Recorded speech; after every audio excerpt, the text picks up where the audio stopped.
Hey guys, Rick here from the Onside Kick, here to give you my thoughts, my opinions on something that I heard last night. The Chicago Bulls have apparently agreed to terms, or he's verbally committed to the Chicago Bulls. That's Mike Dunleavy, who I remember him more as a former Indiana Pacer than I do a Milwaukee Buck, but he spent his last 2 seasons in Milwaukee. He'll be coming to the Bulls, and apparently he has verbally agreed to a 2-year deal worth $6 million. The deal cannot be signed until after July 10th, when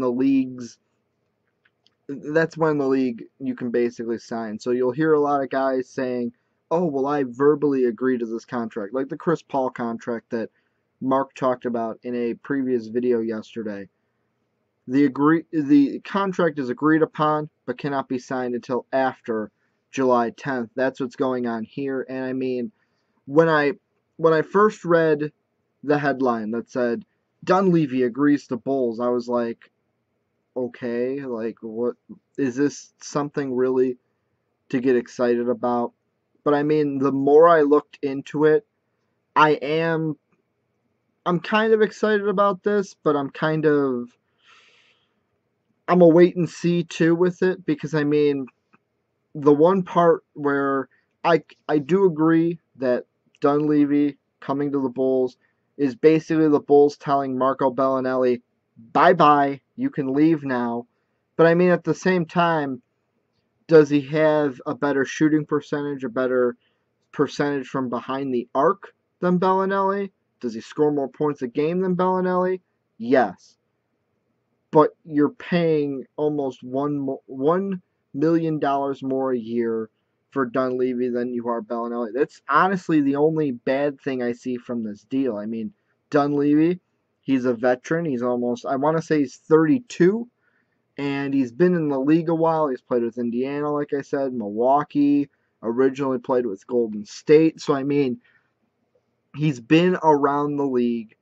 He's been in the league for a while, and I mean, having a veteran presence coming off the bench. I mean, first thing I think of is Captain Kirk.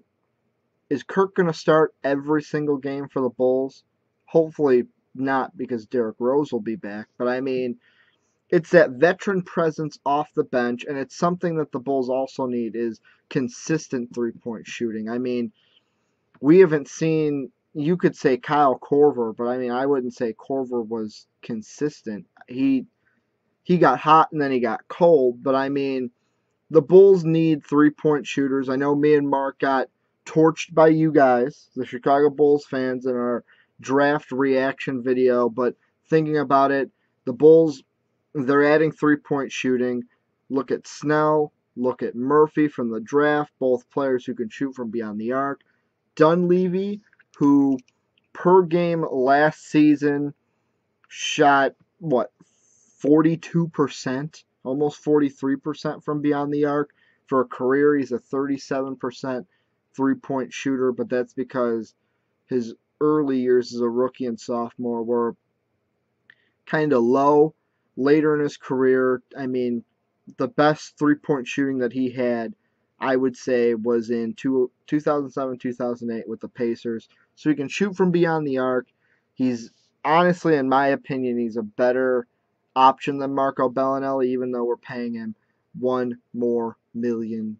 If that even makes sense. I know I kind of said that weird, but that's all it's going to be for this video. As always, tell me what you guys think down below. Was Dunleavy a good sign for the Bulls, even though they haven't really inked the deal yet, because they can't, because of things not starting up until July 10th? What do you expect from Dunleavy this season for the Chicago Bulls, and what else do the Chicago Bulls need to do this offseason? Tell me that down below. Also, hit that subscribe button, that like button. Follow us on Twitter. Like us on Facebook. All that fun stuff. And as always, last but not least, have a good day, everybody.